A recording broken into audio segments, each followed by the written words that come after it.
The snow surfing movement embraces the early roots of riding focused on terrain by snowboarding over natural features like a surfer on a wave. Riding on the mountain, the wind would blow the snow into these wave-like features, and generally they were always more or less in the same locations, and I named all of them after surf spots.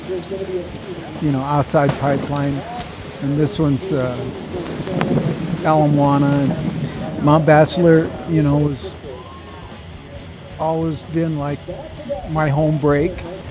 Well, you standing on one board sideways and riding a surface, whether it's a liquid, form or a solid form, which is snow. It's very similar. Many of us are surfers, so we enjoy surfing winter and summer. But it all started with surfing, and so in evolution, so it's like being a surfer, you kind of tend to evolve to want to do other things that are like that. Any words of wisdom? Hell yeah. Keep smiling. Have fun. So how do you like the snow compared to the water?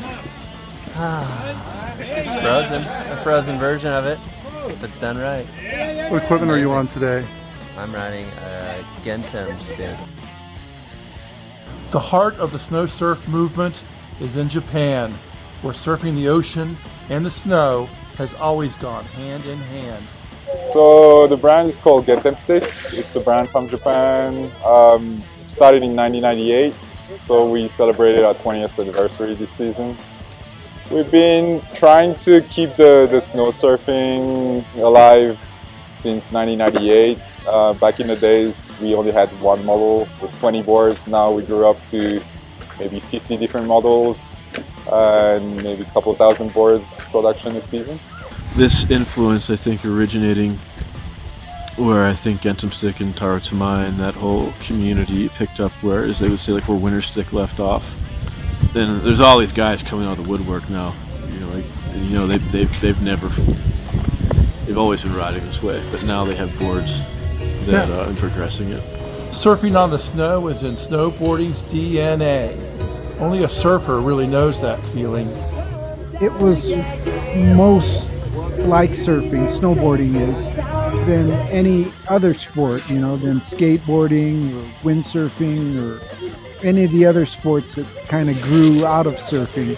I think the surf influence was clear in that it seemed like it went towards the skate and urban culture influence for a while, and that's what really took off. Snowboarding has become very technical over the years, influenced by urban skateboarding and gymnastics. Fortunately, a select few just kept on surfing the snow. Tamai, he's a legendary Japanese snowboarder. He used to compete back in the 80s, and then he founded his brand because he wanted to start making his own boards and the kind of boards that he wanted to ride. For me, coming from surfing, being a surfer, coming to the snow, it seemed that